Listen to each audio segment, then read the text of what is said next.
이론 강의 10강 부동산의 분류 기출문제 풀어보겠습니다. 기출문제지 9페이지 펴보시고요.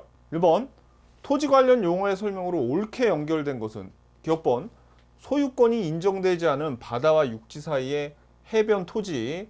요걸로 보니까 요거는 빈지네, 빈지. 그죠? 그러니까 빈지가 아닌 것들이 답이 아니에요. 그러면 보니까 요거 4번 아니면 5번이죠. 근데 여기 보니까 니은은 읽어봐도 도움이 안 돼. 왜? 얘네도 지금 공통으로 들어가잖아요. 그러니까 얘네들은 도움이 안 돼요. 디귿부터 보겠습니다. 디귿. 그럼 디귿을 알면, 디귿 리을 하나만 알면 이제 풀 수 있다는 문제죠.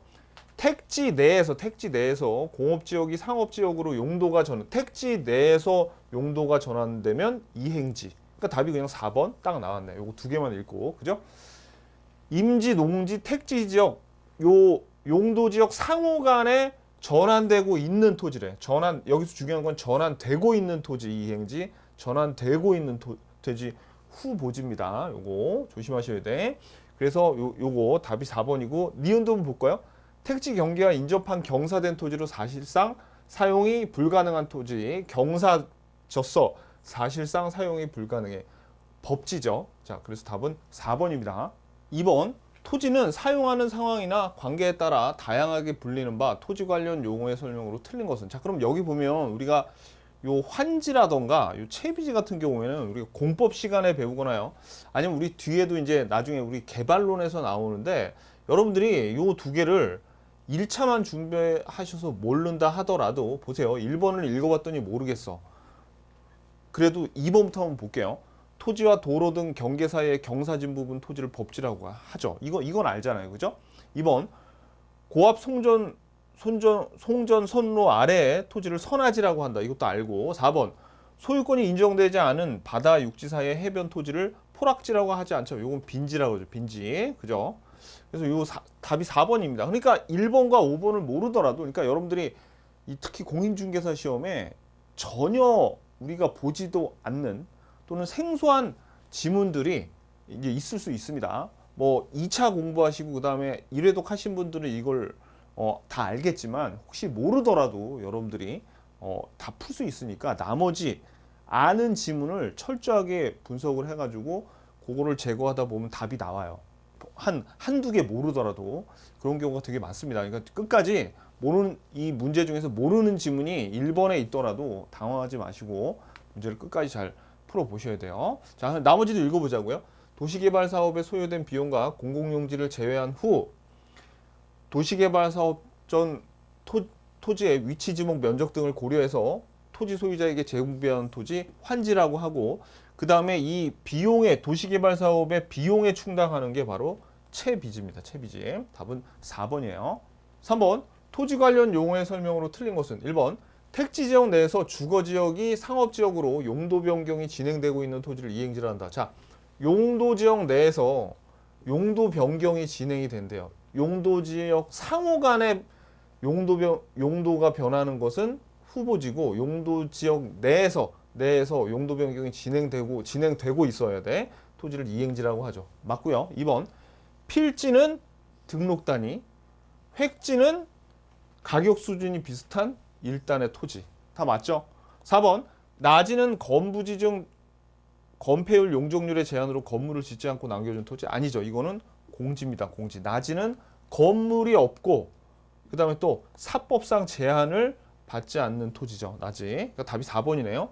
맹지는 도로에 직접 연결되어 있지 않는 토지죠. 맞습니다. 답은 4번이에요. 4번 토지의 분류에 대한 설명으로 옳은 것을 모두 고르랍니다. 기억번 나지는 필지 중 건축물을 제외하고 남은 부분의 토지를 말한다. 아니죠. 이건 공지에 관한 거죠. 그러니까 기억이 틀렸네. 그러니까 기억이 들어가면 답이 아니에요. 기억이 들어가면 답이 아니야. 완전 대박이네. 4번 아니면 5번인데 여기 보면은 디귿과 리을이 공통이죠. 그러면 디귿 리을은 읽어도 답 찾는데 별로 도움이 안 되니까 니은이나 미음 둘 중에 하나만 확실하게 알면 우리가 답을 찾을 수 있습니다. 부지는 일정한 용도로 제공되고 있는 바닥 토지를 말하며 하천, 도로 등의 바닥 토지에 사용되는 포괄적 용어죠. 맞죠? 니은이 맞으니까 답은 4번이겠네. 미음을 보면 후보지는 인위적, 자연적, 행정적 조건에 따라 다른 토지와 구별되는 것으로 가격 수준이 비슷한 일단의 토지래요. 획지, 그죠? 후보지가 아니라 획지. 맹지는 타인의 토지에 둘러싸여 도로에 직접 연결되지 않는 한 필지의 토지를 말하고 맹지, 그래서 도로하고 접하지 않는다 그랬죠? 필지는 등록단이 나와야 돼. 등록단이. 자, 하나의 지번을 붙이는 등록단위. 답은 4번입니다. 5번. 다음 중 옳은 것은 모두 몇 개인가 해놓고 몇 개 맞았냐 이렇게 내는 문제가 정말 어렵죠. 근데 요즘엔 이런 문제 잘 안 나옵니다. 요즘에는 어떤 식으로 나오냐면 기역, 니은, 디귿해서 박스 안에 3개 주고 여기에 뭐 기역, 니은, 디귿 이런 식으로 제거하면서 풀 수 있게, 그리고 여기 한 3개 정도 나오지 이렇게 5개씩 내면서 무식하게 몇 개 맞았니 이런 문제 잘 안 나와요. 요거 24회 때나 이런 야만적인 문제가 나왔지. 자, 볼게요. 공지는 지력 회복을 위해 정상적으로 쉬게 하는 토지를 말한다. 휴한지죠? 이거 틀렸네. 맹지는 타인의 토지에 둘러싸여 도로와 접하지 않은 토지. 요거 맞고요. 획지는 하나의 지번을 가진 토지 등기한다니. 자, 요거 획지가 아니라 요거는 필지인데 요것도 등기하고 등록은 다릅니다. 정확하게 하면 하나의 지번을 가진 토지 등록단이에요. 그러니까 이거 틀렸고, 후보지는 임지, 농지, 택지 상호 간에 다른 지역으로 전환되고 있어. 되는 토지, 전환되고 있는 토지 맞고요. 법지는 소유권은 인정되지만 이용 실익이 없거나 적은 토지를 얘기하죠. 이 경사가 졌으니까 맞습니다. 그래서 답은 3번이에요. 6번. 주택의 유형에 대한 설명으로 옳은 것은 1번. 연립주택은 주택으로 쓰는 한 개동의 바닥 면적의 합계가 660평방미터 이하가 아니라 이거 초과입니다. 이런 문제 내면 안 되죠, 사실. 그것도 공법 문제를 말이야. 이 공법 문제를 가져와 가지고 부동산 학계론에서 내면서 이렇게 내? 이거는 진짜 매너가 없는 거죠. 자, 아무튼 이거 틀렸고. 2번. 다가구 주택은 주택으로 쓰는 층수가 3개층 이하이며 한 개 동의 바닥 면적이 330이 아니라 660입니다. 자, 3번. 다세대 주택은 주택으로 쓰는 한 개 동의 바닥 면적의 합계가 이것도 330이 아니라 660 이하고 층수가 5개 층 이상인 주택이다. 맞고. 여기 틀렸고. 4번. 다중주택은 학생 또는 이거 잘 봐야 돼. 직장인 등 다수인이 장기간 거주할 수 있는 구조로서 독립된 주거 형태가 아니며 연면적이 660 이하, 층수가 3층 이하인 주택이다. 맞죠? 요게 맞고요. 만약에 여기서 처음에 이렇게 읽는데 학생 또는 종업원이다 그러면 요거는 기숙사였습니다. 이거 조심하셔야 돼요. 자, 5번. 도시형 생활주택은 350세대, 이것도 틀렸습니다. 300세대 미만의 국민주택 요 읽어보시고, 그래서 답은 4번이에요. 7번. 건부지와 나지의 특성에 대한 설명으로 틀린 것은 1번. 나지란 지상의 건물, 기타 정착물이 없는 토지. 맞죠? 건물 등 정착물이 없는 토지고 사법상 제한을 받지 않아. 그래서 사법상 권리가 설정되어 있지 않은 토지. 사법상의 제한을 받지 않는다는 얘기죠. 이거 맞고. 건부지 가격은 건부 감가에서 나지 가격보다 높게 평가된다. 자, 건부지 가격은 건부 감가에 의해서 나지 가격보다 낮게 평가돼야죠. 나지 가격보다 높게 평가되는 거는 건부 증가. 그러니까 3번이 틀렸네요. 4번. 건부지는 지상에 있는 건물에 의해서 사용 수익이 제한되는 경우가 있죠. 맞고. 그래서 건부 감가가 생기는 거예요. 건부지는 건물 등이 부지의 최유 이용에 적합하지 못한 경우에 나지에 비해 최유 이용의 기대 가능성이 낮아서 건부 감가가 생기는 거라고요. 그죠? 그러니까 요 두 개는 건부 감가에 대한 얘기를 요거는 부연 설명해주고 있는 겁니다. 4번, 5번은 답은 3번이에요. 자, 8번 문제는 우리가 아는 지문이 3번밖에 없습니다. 택지 지역, 농지 지역, 임지 지역 상호 간의 다른 지역으로 전환되고 있는 지역 토지를 우리가 이행지라고 한다. 이거 틀렸죠? 요거 후보지 아닙니까? 택지, 농지, 요 용도 지역 상호 간에 전환되고 있으니까 이건 이행지가 아니라 후보지인데, 1번 같은 경우에는 2차 공시법의 지문이고 2, 4, 5번은 2차 공법에서 나오는 지문입니다. 답이 2번이긴 한데 굉장히 지엽적이에요. 그래서 공법 관련 내용은 제가 이제 특강에서 모아서 이제 한두 시간 정도 할 건데, 근데 중요하지 않아. 그 특강에 제가 뭐 공법 관련 그걸 했다지만 공법이 워낙 광범위해 가지고 출제위원들이 요즘에 부동산 학개론을 좀 틀리게 만드는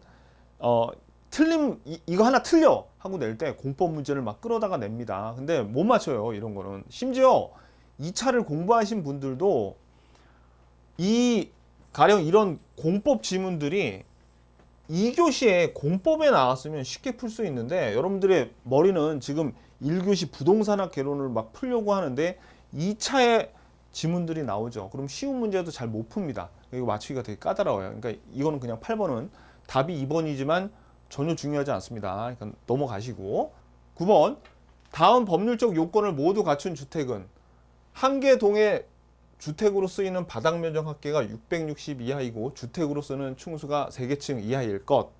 독립된 주거의 형태를 갖추지 아니할 것. 독립된 주거의 형태를 갖추지 아니했대요. 그리고 학생 또는 직장인 등 여러 사람이 장기간 거주할 수 있는 구조로 돼 있대. 뭡니까? 다중주택이죠. 다중주택.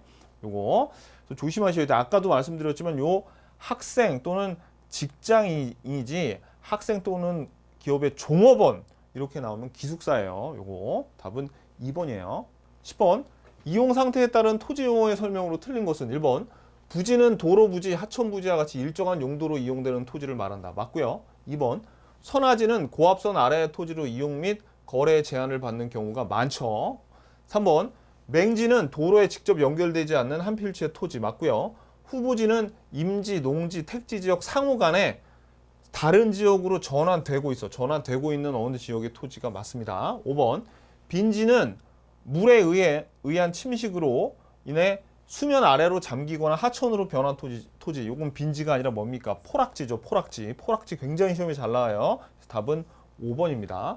11번 토지 관련 용어의 설명으로 옳은 것을 모두 고른 것은 기억번 택지는 주거, 상업, 공업용지 등의 용도로 이용되고 있거나 해당 용도로 이용할 목적으로 조성된 토지가 택지죠. 맞네요. 그러니까 기억이 들어가야지 답이에요.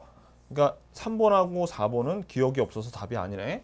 2번 획지는 용도상 불가분의 관계에 있는 두 필지 이상의 일단의 토지. 자, 획지는 뭡니까? 가격 수준이 유사한 일단의 토지죠. 그러니까 이거 틀렸습니다. 이게 사실은 우리 감정평가사에 나오는 토지 이름이긴 한데 제가 말을 안 할게요. 왜냐면 쓸데없이 시험에 나오지도 않는 거 하나 더 이렇게 들어두는 게 오히려 해가 되거든. 그러니까 아니 모르는 게 나아요. 니은이 들어가면 답이 아니에요. 그러니까 답은 그냥 두 개만 찾고도 1번이네요. 자, 디귿번 표본지는 지가의 공시를 위해 가치 형성 요인과 같거나 유사하다고 인정되는 일단의 토지 중에서 선정한 토지. 자, 요거 아주 깜찍한 문제인데 요게 표본지가 아니라 표준지죠. 요거 2회독 하신 분들은 딱 보고 어쩌면 2회독 하신 분들도 깜짝 말장난에 속아 넘어갔을 수도 있습니다. 아주 이거 지적법스러운 문제죠. 자, 1번 이행지는 택지지역, 농지지역, 임지지역 상호 간의 다른 지역으로 전환되고 있는 일단의 토지. 이행지가 아니라 이건 후보지에 관련된 내용. 답은 1번입니다. 12번 토지의 이용 목적과 활동에 대한 토지 관련 용어에 대한 설명으로 옳은 거 1번 부지는 건부지 중 건물을 제외하고 남은 부분의 토지로 건축 법령에 의한 건폐율 등의 제한으로 인해 필지 내에 비어있는 토지를 말한다. 요거는 공지죠. 부지가 아니라 틀렸고 2번 대지는 공간정보 구축 및 관리 등에 관한 법령과 부동산 등기 법령에 정한 하나의 등록 단위로 표시하는 토지를 얘기하니까 이건 대지가 아니라 필지죠. 필지. 3번 빈지는 과거에는 소유권이 인정되는 전답 등이었으나 집안이 절토되어 무너져버린 토지로 바다나 하천으로 변한 토지. 요거는 빈지가 아니라 포락지. 포락지는 소유권이 인정되지 않는 바다 육지 사이의 해변 토지를 말한다. 이게 빈지죠. 빈지하고 포락지하고 서로 바뀌었네. 그죠? 5번 소지는 대지 등으로 개발되기 이전의 자연 상태로의 토지를 말한다. 소지. 요게 맞네요. 답은 5번입니다. 자, 13번은 중요하지 않습니다, 여러분들. 중요하지 않아. 이게 이때 국민 임대주택이 아니라 행복주택이었는데 행복주택이 이 31회 때 처음 이렇게 나오면서 이때 하나 그냥 문제를 냈습니다. 다 틀렸습니다. 다 틀렸어. 그래서 이 행복주택 때문에 이 문제 하나 틀려서 불행해진 수험생들 되게 많아요. 그러니까 안 나올 겁니다. 그러니까 넘어가시고 14번 토지 관련 용어의 설명으로 옳은 것은 1번 획지는 하나의 지번이 부여된 토지의 등록 단위 얘기한다. 획지가 아니라 필지에 대한 설명이죠. 2번 후보지는 택지지역, 농지지역, 임지지역 내에서가 아닙니다. 택지, 농지, 임지지역 요 용도지역 상호 간에 용도가 전환되고 있는 토지죠. 틀렸고 3번 나지는 토지 위에 정착물이 없고 공법상 및 사법상의 제한이 없는 토지를 말한다. 자, 여기서 나지가 요 건물 등에 정착물이 없고 사법상의 제한이 없는 건 맞는데 공법상의 제한은 받죠. 틀렸고 4번 부지는 자연 상태 그대로의 토지. 야, 요건 부지가 아니라 요건 소지였죠. 소지. 5번 포락지는 지적 공부에 등록된 토지가 물에 침식되어 수면 밑으로 잠긴 토지를 말한다. 맞습니다. 그래서 답은 5번이네요. 15번 부동산 활동에 따른 토지의 분류 중 지적 공부에 등록된 토지가 물에 침식되어 수면 밑으로 잠긴 토지. 포락지죠. 답은 1번입니다. 16번 다중주택의 요건이 아닌 것은 그랬는데, 자, 우리 다중주택에 대한 요건 한번 읽어보시고요. 여기 보면 학생 또는 직장인이어야 되는데 여기 보면 학생 또는 종업원이라고 그랬죠. 이건 기숙사잖아요. 그죠? 그러니까 이게 3번이 틀렸네요. 17번 건축물 A의 현황이 다음과 같을 경우 건축 법령상 용도별 건축물의 종류는, 자, 첫 번째 층수가 4층인 한개동의 건축물로서 지하층과 필로티 구조가 없대요. 그러면 다중주택과 다가구주택은 3개층 이하니까 얘네들은 아니고요. 전체 층을 주택으로 쓰면 주택으로 쓰는 바닥 면적의 합계가 660 초과하는 게 연립주택이죠. 근데 660보다 작으니까 연립주택은 아니네. 세대수 합계는 8세대로서 모든 세대에 취사시설이 있대. 이게 취사시설이 독립적으로 없잖아요. 기숙사는. 그러니까 답은 5번입니다. 네, 일단 토지의 정의만 정확하게 알면 여기는 다 맞추는데, 이제 공법 문제가 섞여 나오면 그때부터는 2차 안 하신 분은 사실 조금 까다롭습니다. 수고하셨습니다. 안녕히 계십시오.